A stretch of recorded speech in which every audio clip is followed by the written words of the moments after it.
who is quite a well-known entrepreneur and TV personality in Canada, and is basically here to tell us about a new company she is launching today called Clearbanc. I'm really pleased that she's doing that. She's one of the stars of Canada's Dragon's Den show, which is a big success in that country, helping do entrepreneurial encouragement. So Michelle, let's launch Clearbanc. Thank you. Well, thank you, David, for that great introduction, and it's really wonderful to be here. So for the last 100 years, there's really only been two ways that entrepreneurs could grow their companies. They either gave up a piece of their company with equity, went to venture capitalists. That was a lot easier when you live in California, because we all know venture capital is a relationship game. And you still had to give up a piece of your company that you would never get back. The second way to raise money for your company was to look for debt, which in the first 10 years as a company meant you were giving up a personal guarantee, meaning that if your business didn't do well, you had to give up your house as well. That always felt fundamentally unfair to me. At the later stages, debt gets even more complicated with warrants and covenants and all sorts of deals. And as David said, I've known this for far too long and far too well because I've been a serial entrepreneur for more than the past decade.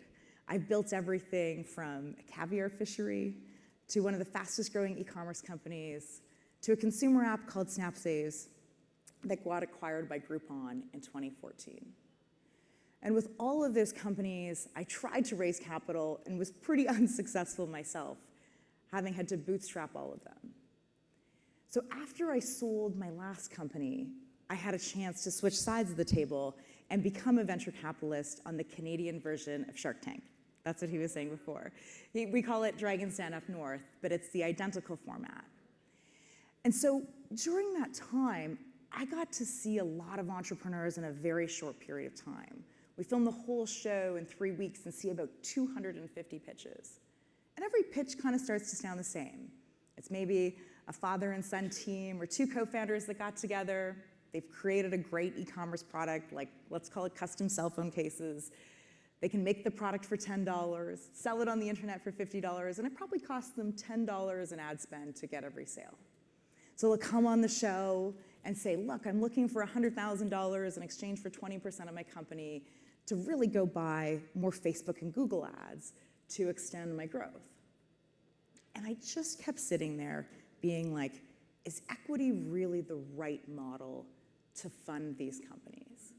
And so I started throwing out that I would do their deal as a revenue share. So I would give them the $100,000 they were looking for. But instead of taking equity, I'd take 5% of their revenue until they paid me back $106,000. So I was basically making 6% on my capital, which wasn't very much, but I was getting to deploy it quite quickly. Entrepreneurs loved this. They got to keep the piece of their company they wanted, and this didn't act like debt. There wasn't a fixed payment timeline, there wasn't a personal guarantee, and there wasn't a time that they had to give it back to me.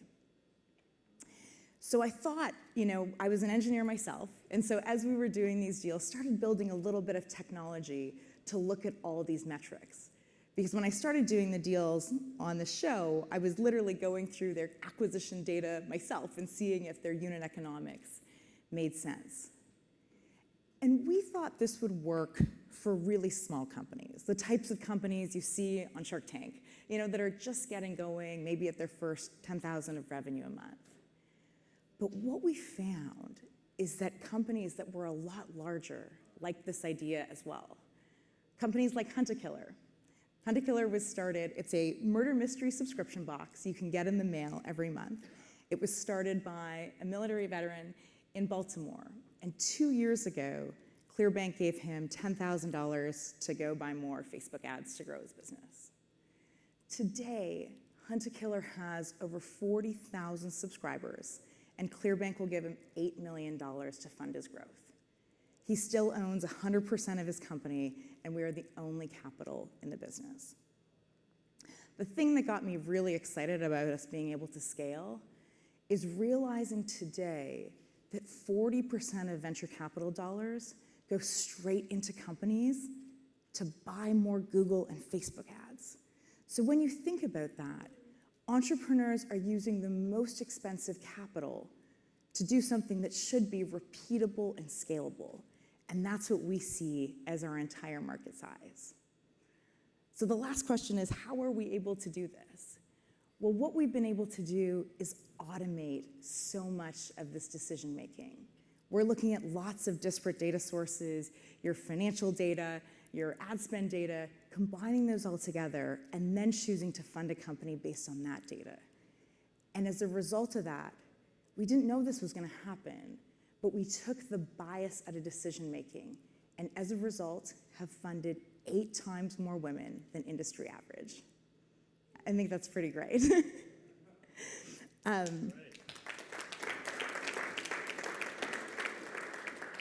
In addition, we're at a reasonable scale now. Clearbanc will give entrepreneurs, in 2018 already, has given entrepreneurs more than $100 million in capital that has gone to over 500 different companies in unique parts and corners of America.